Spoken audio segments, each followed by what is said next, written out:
We have an unusually large studio audience, I think because word got out to film students that some of them are cutting classes to be here today, so we won't show you on camera and keep you out of trouble. My guest tonight is the French filmmaker Jean-Luc Godard, and he is invariably called an enfant terrible, a genius of film. And in his picture Breathless, they always say that it changed the grammar of films. Critics always say that. What they seem to mean by that is that he broke all the accepted rules of movie making. Shots didn't match. Film had what are known as jump cuts. There would be fragmented dialogue, shots taken with a handheld camera that moved occasionally. And yet the result was a very moving experience for moviegoers, filmgoers. And I guess a milepost in the technique of filmmaking, the art of filmmaking. That year was 1959. Since then, Godard has had a prodigious outpouring of unusual, outstanding movies. His new film this year is called Every Man for Himself. And it's still another movie, different from any of his other films, and shows the rapid turnover of style which his fans have come really to associate with the methods of communication of my guest. Ladies and gentlemen, we welcome, please, a brilliant filmmaker, Jean-Luc Godard.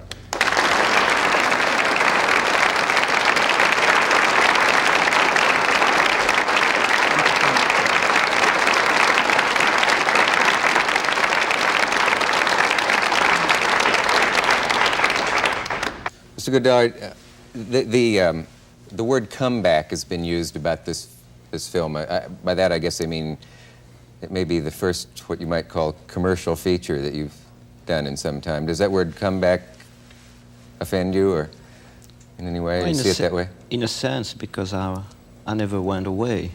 Maybe I was pushed away, and to me, I'd rather say, well, the reverse of comeback. What is it? Come forth?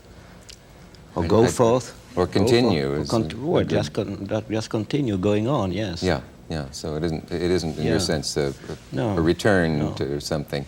The critics, in talking about this, what I've read of the current film, see it as full of despair. It's a word that's come up in 4 out of 5 reviews. Pessimism. Do you see that? Whose critic were they? I think, were they men or women? I never notice when I read. I think they were mainly men because they identify. Well, there is 2 girls, mainly 2 female characters and 1 male character, and I think the men identify more with the men, and because of that, they say it's full of despair. And but since there is a majority of the 2 women, which are absolutely there is no despair in their moves, and I think it's unfair to the movie. Mm-hmm. But I may find an explanation. It's because there is, for the character and for myself as a director of the movie, there was no feeling of complaining about something. Mm-hmm. It was not to complain about something, the world, the business, the money, the war in the Middle East, anything. Yeah. There was no complaining in this movie. And because of that, you see real motivation without nothing surrounding it. I mean, motivations in reality. And maybe it's tough to see because you are not used to see that. And so you think there must be some despair or something just because it's tough. Because the characters aren't complaining, they must have given up. They're just coping with reality, but no complaining about nothing. There is a feeling, it's interesting that you said, were they men or women, the critic. The women in the film, which I saw, seem to cope, to use your word, better than the men. The men, certainly. The prostitute is resigned to what she does, or she's distanced from it in some way. It's hard work, like any kind of work today. Mm-hmm. I mean, even having just a small conversation, a piece about a movie, with such light and such ceremony. I mean, it's kind of hard. It's difficult to be casual and normal. Yeah. And TV is hard. I don't know for the audience, but... So the girls are more casual, yes. And I think women are more natural today than men. More natural? Yeah. Better adjusted, able to endure life better? I think they have better ideas. Yeah. Do you, what do they mean when they say you seem more sympathetic to the women in the films? No, not that. I mean, the male character is my name, and his first name, Paul, is my father's name. Mm-hmm. But I don't, well, identify a bit with it, and he's a character, is a TV producer, I'm a movie producer, so, but I think it's more like a social status. So it was honest for me to give my name in some place of the movie, whether an hotel or whether a character or whether a car, I don't know. Yeah. But the moves and the motivation of the two women, which were two different kind of moves, or maybe the same moves, but two different kind of speed. And the problem with the man, he has no speed. One of the women is going too fast, the other one is going too slow, and the man is just not moving. And then maybe this is the despair.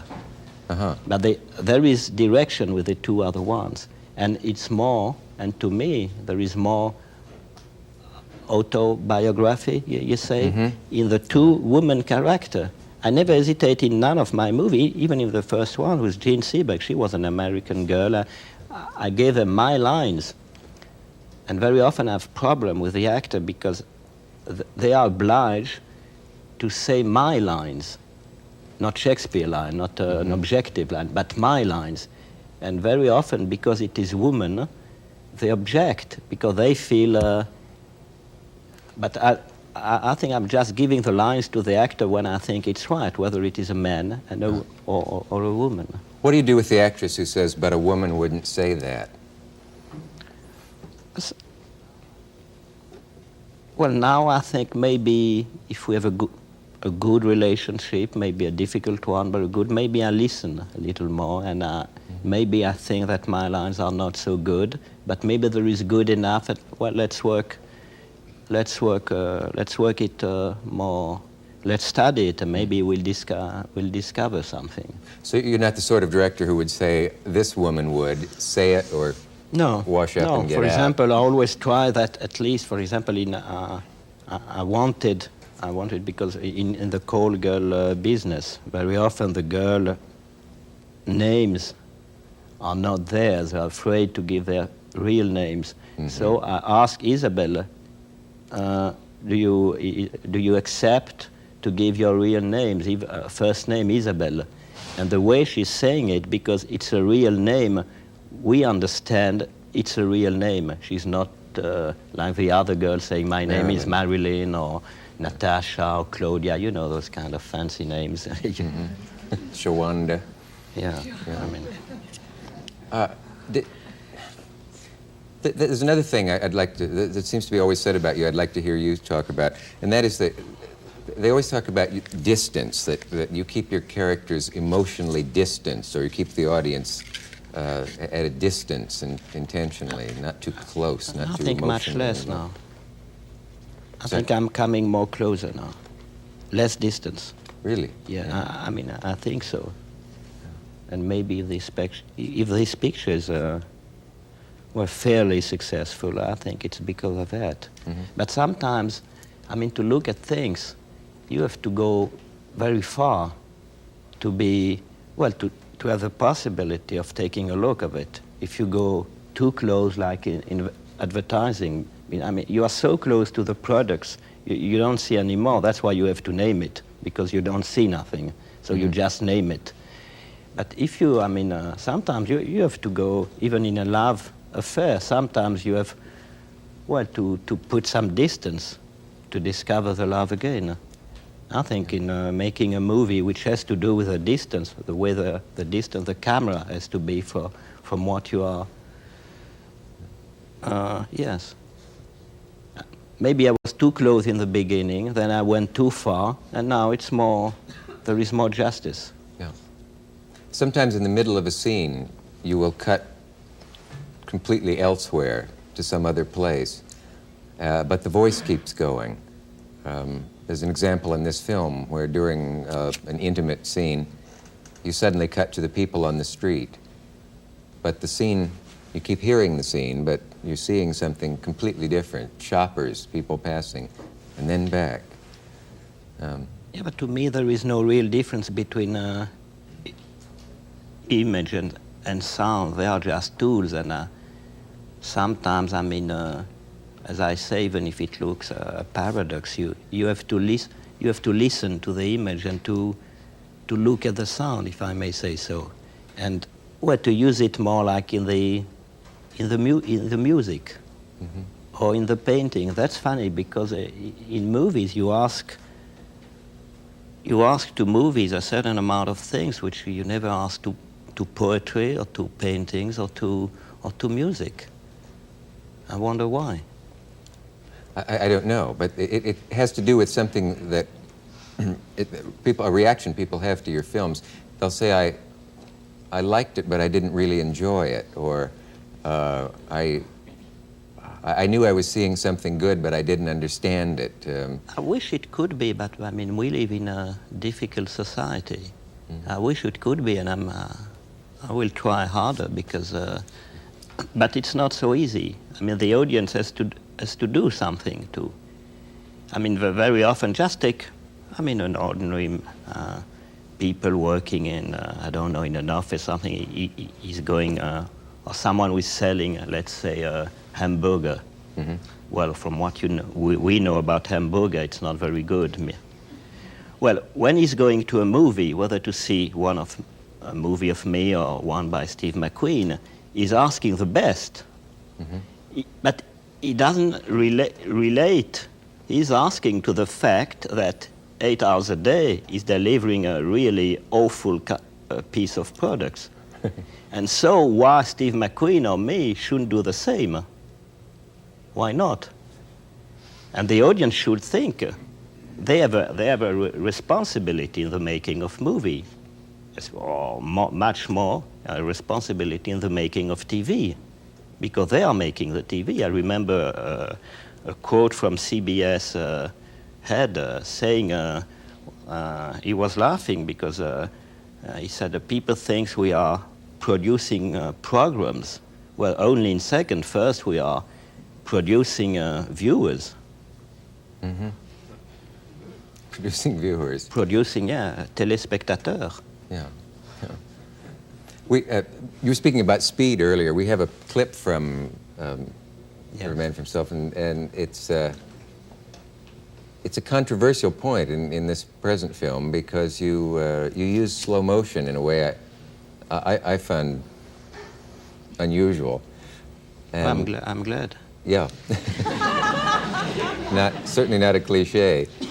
And I'm glad because it was very difficult, and I don't think I reached really always in sometimes, but sometimes it's very difficult. Well, here's an example of it. This isn't typical of the movie in the sense that it's not this way all the way through, but here and there this happens. If you roll that, we'll have a look at what we're doing. Senti idée à faire vous-même. Tuer. Tiens, j'ai une idée. Toi, t'as une idée? Ouais, tu vas venir voir.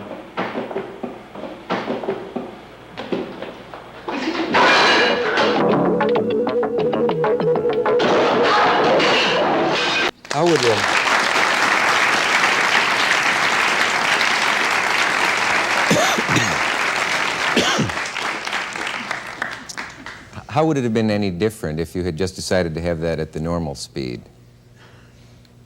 Well, this is precisely the point. I did it when at the normal speed it was not possible to see things, or at least indicate a possibility which is not completely reached here, that there is something different to be seen.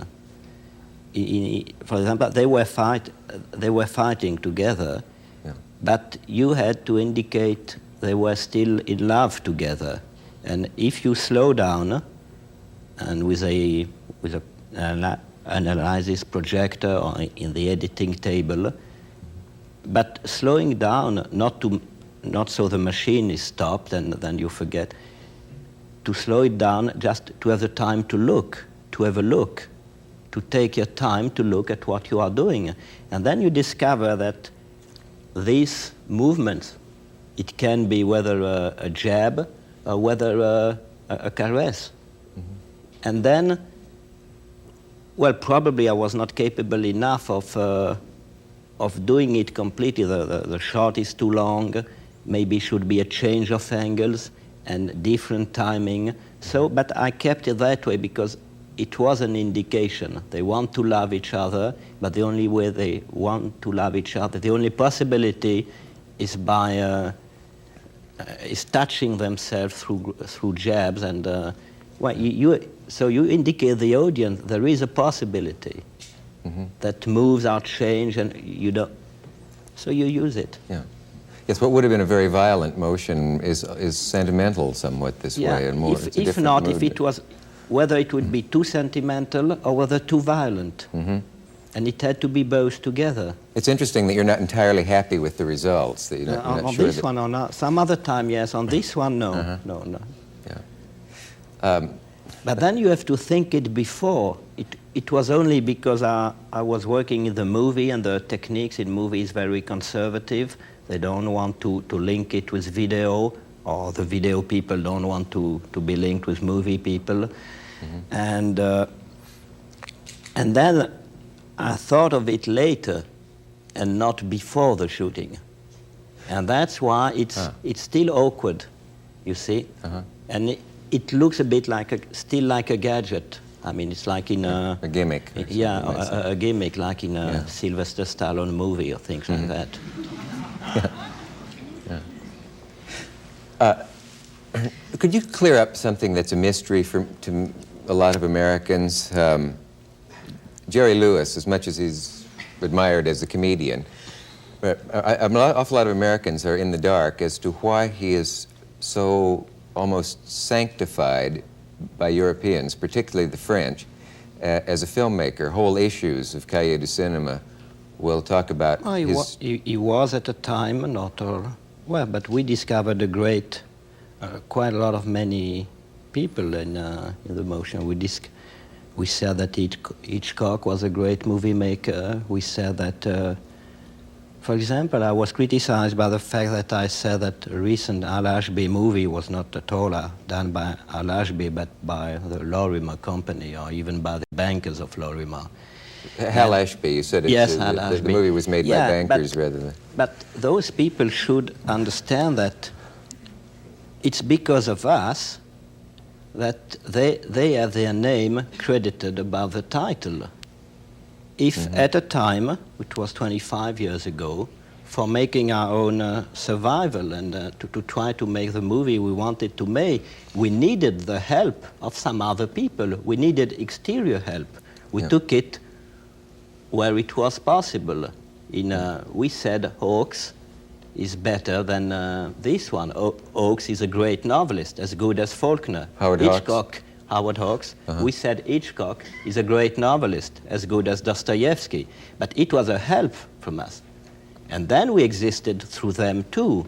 And we give them back credits because now you can see a Howard Hawks picture. Before us, it was not. It was a Selznick picture or a Zanuck picture. By us, do you mean when you were a critic, a film critic?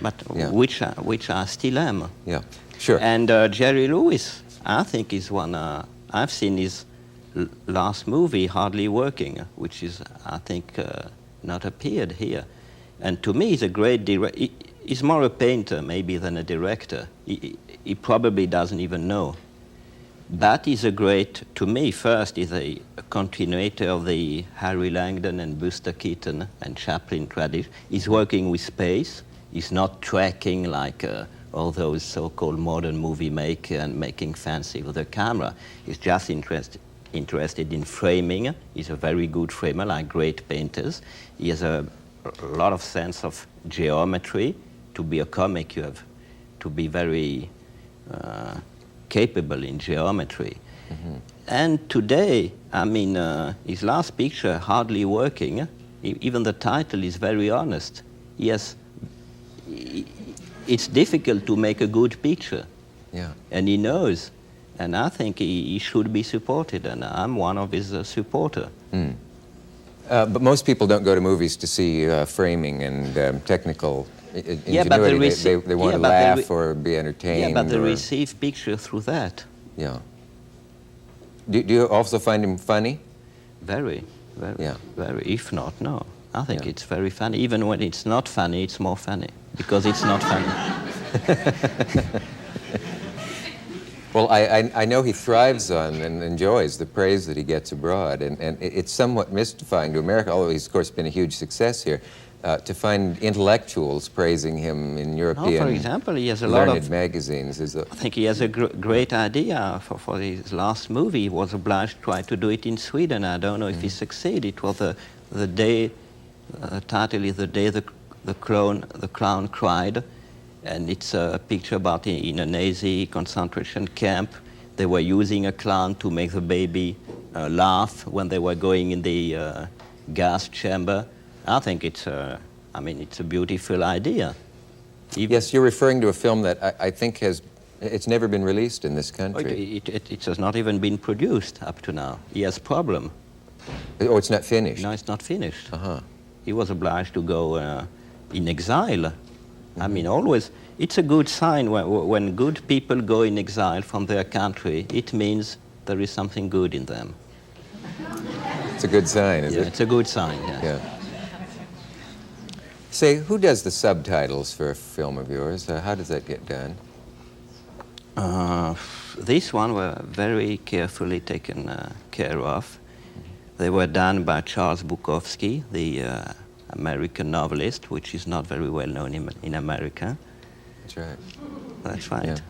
And some of the sequence in the picture are coming from Charles Bukowski short novels.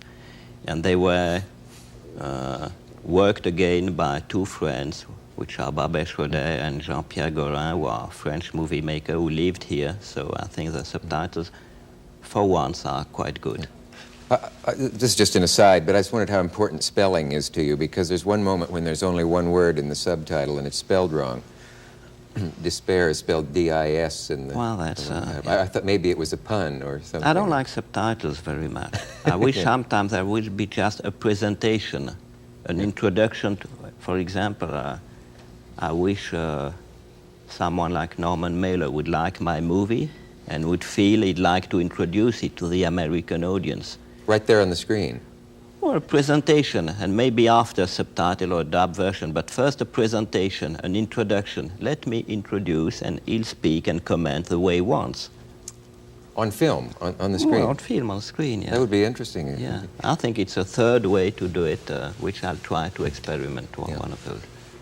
Don't feel bad about spelling. Makarova is spelled wrong in a headline in the Times today, so apparently spelling doesn't count. You referred to some recent film as being awful because it was black and white. No. Maybe it was because it was bad, awful black and white. Oh, awful black and white. You're not opposed to making a black and white film these days, clearly. I think next Martin Scorsese picture, which is in black and white, it will be very beautiful. I think maybe you thought... a Woody Allen It could have been picture? Woody Allen, that Manhattan... Yeah, I think it's not good black and white. You'd rather have seen, say, could it have been Manhattan in color? You think it would have added something rather than... No, I think, I wonder why you want black and white. I think it's more a literary idea than a painting idea, needing really black and white for painting reason. Yeah, yeah. So it's more, a gimmick. There are no scripts for your movies. Yeah, there are, but not the way you are doing it here. I mean, the actors don't receive a script in the mail, a full script before. This is my next two scripts, and you see that. I can barely see those. Yes, they are. Yeah. Do you mind if I... Well, but there are only 3 words per page. No, it was just, it's a beginning. I'm beginning to work, you see. Oh, yes. It's fascinating. Well, I bet I could get a pretty penny for these at least. I'll give it back to you. You'd be out of work for 2 years if I pocketed those. Monsieur Godard, are you game for another session like this? Because there's so many more things that I want to get to with you, and we've run out of time. Okay. Okay. We'll see you encore une fois. Merci. Jean-Luc Godard. Thank you. This is part two of a conversation I've been having with the celebrated French film director Jean-Luc Godard, who, when the movie Breathless first hit this country, hit like a bombshell, it did, and as people talked about, it's defining a whole new grammar for movies, revolutionizing the movie-making technique, and so on and so on. There's a lot to talk to him about, so let's assume that you have welcomed him again, and we'll not not waste time with applause, or Mike saying the opposite of what I mean, and get started. I'm always surprised when I read the list of filmmakers that you grew up on or admired as a young man going to movies, because their films are unlike your own. I may be wrong, but they seem that way. People can come out of a Godard movie and say, I just don't quite get it the way I understand a Hitchcock movie when I see that two people are searching for a key, and if they don't find it before the Nazis get them, and the plot goes from A to B and so on. You know what I mean? Yeah. So in what sense are you a Hitchcock fan, and why don't we see it in your work? Or should we? By that time, we were, or maybe I consider myself as I'm part of the audience, and I'd like to see movies or images and sound and stories told to me through images and sound. But I realize that to have my own, to see the right story I want to see, I have to participate, and I can't only give $5 and receive a huge piece of fantasy or mystery or something. I have to work on it. I feel responsible of what I see, and the best way to answer to this responsibility is to go on to making movie. In that, so I'm at least sure I will receive the right movie for me to see, or if I don't, I will be responsible for it because I've made it. Yeah. But are you ever tempted to make a movie just in the genre of someone else? Well, I thought in Breathless. I was raised through American movie, and when I was first making Breathless, to me, I thought it was just I was making a Fritz Lang movie for Warner, or a Preminger movie for, I don't know, Warner too. A Frisson movie? Yeah, and then I discovered later it was more Alice in Wonderland than a Mark Dixon detective story. And that puzzled me completely, because I was aware I was not capable, I was completely out of control. And do you mean when you saw the movie you were surprised at what it was, or when you read what was said about it? Yeah, I didn't understand it. But since I made it, I was obliged to look to myself. Again, it took me almost, but instead of looking in a mirror, to look through a camera, which is a kind of a mirror, and with the help of other people, look through me through others. Yeah. And then it took me almost 20 years to recover myself. And I think that in this movie, you just show a little bit of it. Yeah, on the other show. Yeah, it's my first movie which is coming out of me. In that sense, I say it's my second first movie. You mean it's really out of you and not influenced by other people? Not influenced, shocked, moved, passed by, but not influenced. Well, that gives it an added interest. And it gives me I'm no more anguish anymore, and I think it's a huge relief for me not to be anguished anymore. Do you mean that something big has changed in your personal life that makes you now a different filmmaker? Yes, less. The anguish is over. What happened? I don't know. I think I've been able to go. Yeah, it's like if I was, going to the screen, and then and diving into the screen and then being lost. But then I came, in that sense, I came back to the screen, but from the, it's like going back into childhood, but not using the same entry door, using the back door, or maybe the second floor window. You see, when nobody's waiting for us, and so they are not surprised, and you have no, I don't know, it's something strange, but my main feeling is I'm not anguished anymore. I'm not anguished to produce a masterpiece or a piece of shit. I mean, it's just, I have no anguish. It's not... We have that word in English, too. Yeah, it's... I don't know what your problem is when you are making a TV show like that. Why do you want to talk to people regularly? I think it must be very... Well, this is a question I'm asking myself. Good question, yeah. And I think it's difficult to talk to people. Yes. I just did a series of 6 hours with a little girl and a boy in Paris 3 years ago. And my first meeting with a little girl, I canceled it about 5 times. It was only a 10-minute take. And I canceled it because I discovered I don't have 10 minutes. 10 minutes is, I don't have things to say to her for 10 minutes. I mean, things different from in which school do you go, do you like your mother, or things like that. I mean, real things to say to someone which is very different from you. I mean, which is 40 years old. There is a 40 years of space between you. Yeah. You're talking about an interview not on film, Yeah, but in person. Yeah. And I think the trouble with interviews like that we feel obliged to speak. There is no silence. This can hurt an interview if they're too long.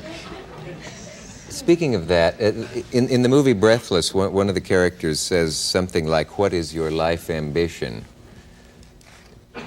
Can you answer that question? To continue to go on with movies, yeah. One way or another. It's a peaceful... An image is not dangerous.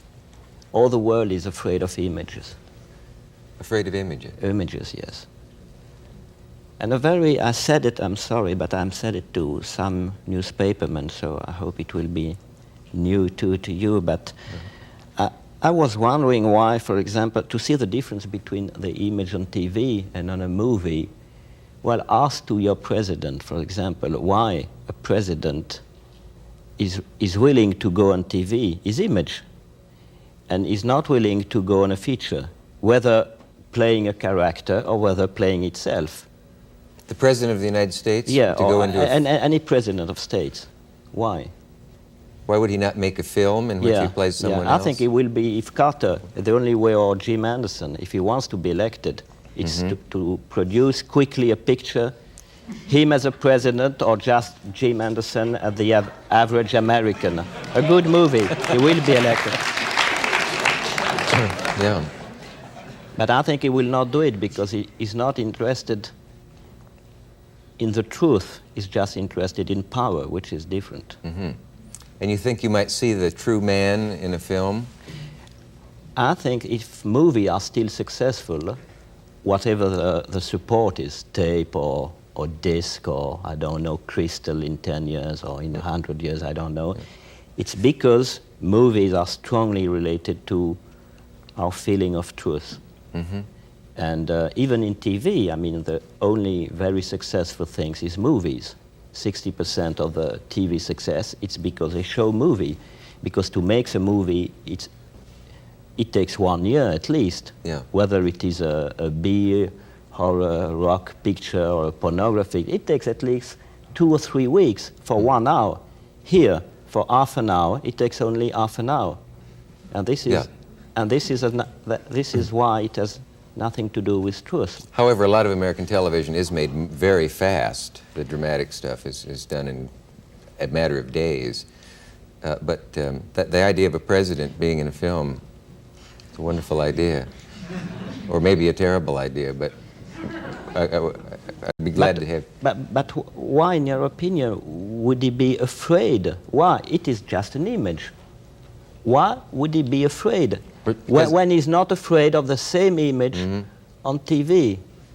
Well, of course, it would seem frivolous. What's he doing off making movies if he's interested in... So you mean to act is frivolous? No, I don't think so, but I'm No, sure... but you think he think? I'm sure in the presidential mentality it is. But when we are looking at him on TV, he's not acting? It's never occurred to me that they were doing anything but acting. Yeah. Yeah, I mean, I wouldn't... We get even Ronald Reagan, who is an actor, No, he was, yes. But, I mean, is of course acting, and it's an advantage to him. He knows how to do it. He knows how to use the camera. Partly the reason I asked you that question about your ambition is that in talking to someone on my staff, they said there was a very moving moment in an interview with you in which you were asked something similar to that. And there was a 45-second pause, which can be a lifetime. I guess he knows it was that long because of the amount of time on the tape recorder. And you said, I would like to not be so lonely, or at least not be upset about being lonely. Something Yeah. like a child who does not want to kiss his parents goodnight in bed, but wants the door left open. exactly, I feel that way, yeah. Yeah. Yeah, my ambition is that the door will be go on being opened in one way or another. But I'm obliged to work on that. But is that the area in which your life has changed somehow, that it's Yes. less lonely feeling both on and off? At least when not you being are and aren't upset. making a movie? At least what? At least not being upset by it. At least not upset yeah, by yeah, it. which is Yeah. quite a big thing for me. It's easy when there's a prostitute in a film to say, this man is saying that we're all prostitutes. But in some sense, are you saying that about No, I was people just in- saying that we are all workers. all workers? Yeah. Yeah. And to see to see work through prostitution, it's the only place where, as I said often, love and work are completely together. But there's very little love in the prostitutes. Well, lovemaking. maybe lost love, but there is very few love in work. Yeah. I mean, go in an office, go in a plant in General Motors, where is love? Some And you filmmaker can- said we are all whores, in a way, because we're working for money for people who, for the John who can pay us, the studio, the people we have to please. No, to me, Yeah, I'm feel both the whore and the boss of the studio. I try very hard to build my own studio, so to understand both sides of and not to complain about it. Yeah. They say that America's image abroad is made mostly by what movies they see of us. The image of The image of America, the image Europeans get of America is from well, we the are movies. just a colony of America, you know. So That's what? we are just a colony of America Well, today. colony or not. Culture, finance, yes, we are. But would you say the effect of American films is It's tremendous. dangerous? I don't know. It's tremendous. I don't know if it's dangerous, but it's tremendous. Is it America?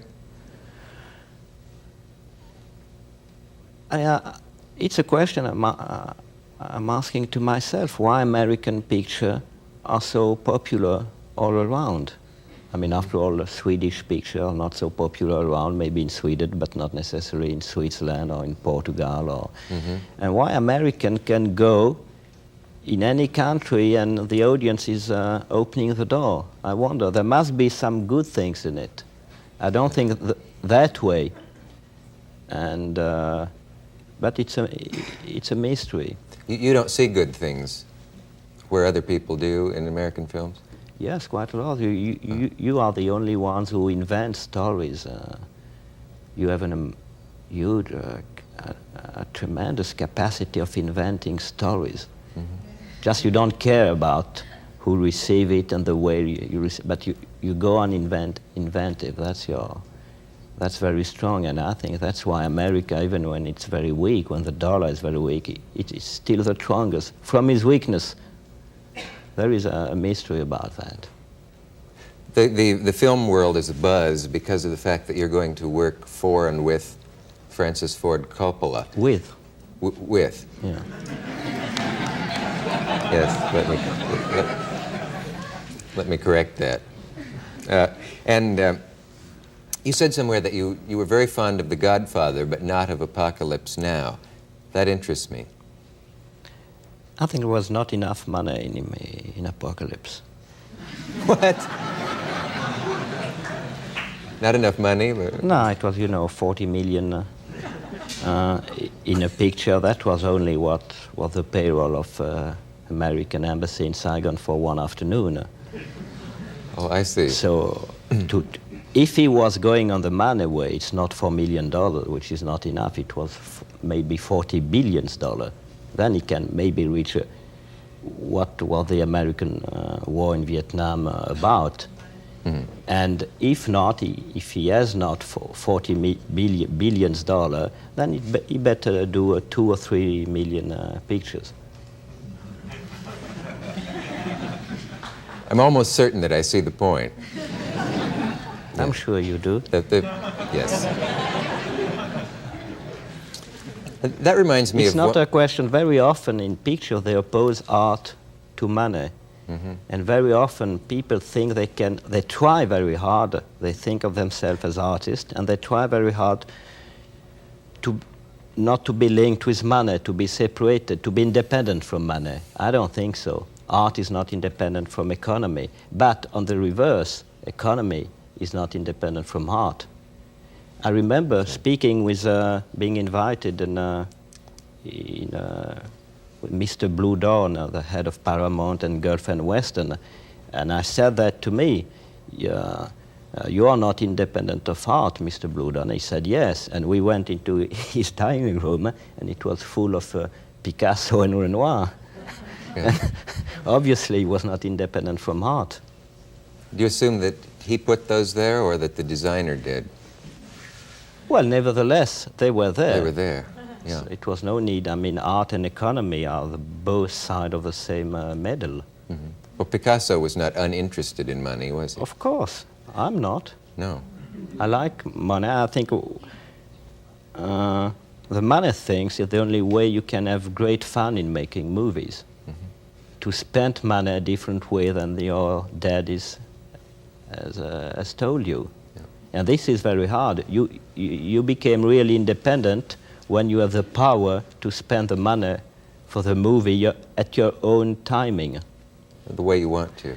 No, the way the movie needs it. Uh-huh. Does that mean if you want to take 3 years to go back and forth, sure, you should have that freedom? I mean, the best example is Chaplin. It took him between 7 and 8 years to deliver every movie. And that's why maybe why they were so strong and praised by all over the world. Mm-hmm. How do you see the controversy, which has blown over pretty much by now, but the idea of Vanessa Redgrave being cast as there was a tremendous flap, as we say, about that, and it seems to me most of the arguments about it missed some essential points, but if only because it distracted from the work so much. It was hard to... I don't understand what does that mean. Does not everyone have the right to be in a concentration camp? What? I mean, from what I heard, why Vanessa can't be in a movie playing... why not? Because she's supporting PLO? Mm-hmm. Well, that was the idea, yes, and that it so upset the lady she played, for one thing, that... No, I don't understand. She's a good actress, a good girl, and it was mainly, maybe she'll understand better a support of PLO by playing this character. And right or wrong? Well, right or wrong, but you need first, and there is nothing like one image. An image is always a link between the result of the shock of two images. Mm-hmm. Would you say that the personal feelings of the woman she played play a role in this, or were important, or should have been considered above? She probably did. She did. because she's an honest actress. Yeah. But the woman she played wanted her out of it. And, Well, but maybe let's ask there are the people who would say she suffered enough being in the concentration camp without it. then let's ask the woman to try to play it. And if she's better than Vanessa, That would be or maybe let's ask the woman before trying to make a test and to play an unknown Palestinian woman. And maybe it will change her point of view then. It's unlike any other situation because there's never been anything like the concentration camps. You almost have to have separate rules for that subject and every other subject. Yeah, that's you what can we talk said about why are people afraid by images. An image is something very, I mean, it's not dangerous. You can, you just have to study. If it's wrong, you do another one. It's like justice. I mean, you work on experiment, and then you have the good evidence. But even one evidence is not enough. It has to be opposed to the other evidence. And then the justice comes from little to little. I must ask you this, so I don't leave it out.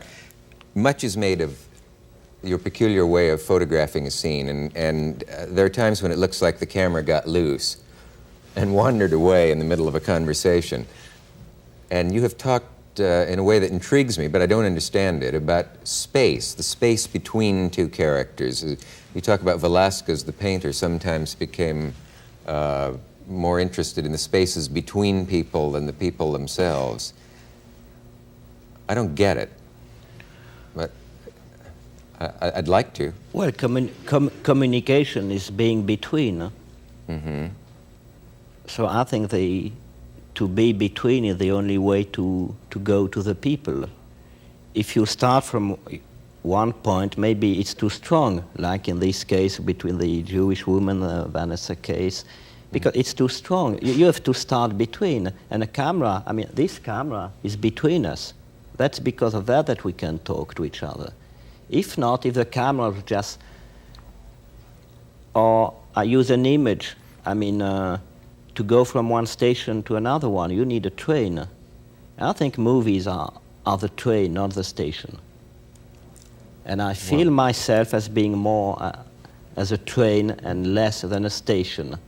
And that's an explanation why I'm less anguished, because I'm not waiting anymore for the train. It all seems to fit together. Could you illustrate it with us? If this scene were about you and me talking, I mean, if that were the scene, it would not surprise me in one of your movies if in the middle of that the camera were to examine the plants behind us. No, just look at the face of some nice people here. Oh. But the space that is literally between us is this space in here. Yeah, but this space is ugly, so it has no... Well, we don't have Blue Horn's money to decorate it with Picasso. No, it's not real space. I mean, space is the time you need to go to someone else. Okay. What do you think of Truffaut's latest movies? Well, frankly, I think it's, but I'll compare to another French movie maker. We hated by that time, and I think he still doesn't like. It's Claude Autant-Lara. And I think since we were friends 25 years ago, rather close friend, well, then I can see time and space because it has nothing with me in common, and I've probably nothing with him in common. So you'd say he's somehow lost you as a viewer? Total stranger. So I really wonder how can he deliver such a film today, which is very successful in France today. I've never been successful as he is. Why can't Americans make better movies as you see it? Oh, they can, but they probably don't want. Why? I don't know, they must, maybe they feel too comfortable at home, and to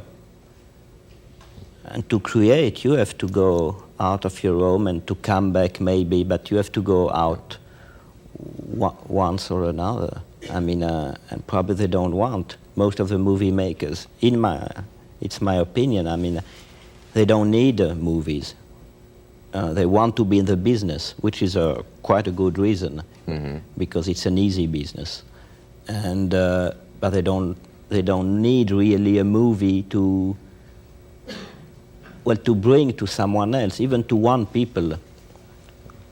I know that from myself. That's why I consider myself more as a doctor or as a patient, and the movie more like a X-ray. So I can show whether my disease or my health to someone else, and if he likes me, he'd like to help me to be cured or to go on. So there is an image of myself, and I need it to speak to someone. It's not possible if not possible to communicate directly with words without images, or just by touching. But you can't touch everyone like that all the day. No. Leads to problems. I mean, I don't know, but I never... And there's only a minute remaining. What was the last time you saw what you thought was a great American film? I think the latest one I see, which is a very good one, was Martin Scorsese, Alice Doesn't Live Here Anymore, which I think is a great American film. And why did that please you more than others? Well, it's too long to explain, and I have to explain or to criticize it, but with images and sound, just not by words, which is difficult. If not, you do statements, and I don't want to make statements. Okay. In 20 seconds, I heard the most mysterious thing about you, that there was a part you had in a movie, and if you couldn't, you wanted either Diane Keaton or Robert De Niro to play it. Yes, I made a mistake because I saw them both and I proposed both for the same part. And they say the one who will say yes, then it will be a male character, and if she was, it will be a female character. But they were puzzled. They didn't understand, because a character is just, to me, it's a move or a motivation. It can be played by a woman, a man, or a child, or an animal sometimes. Does it bother you when they say he's a great innovator and groundbreaker, but other people must go on from where he is, that he's not a great filmmaker? I don't understand. That your innovations are brilliant, but that the films as a whole are always mysterious and disturbing in some way. Maybe it was too much, but I think nowadays it will not be that way, so they are wrong saying that. Now they're wrong. Now they're wrong, in the new film. A very fast good night to you. Thank you. Thank you. Jean-Luc Godard. See you next time.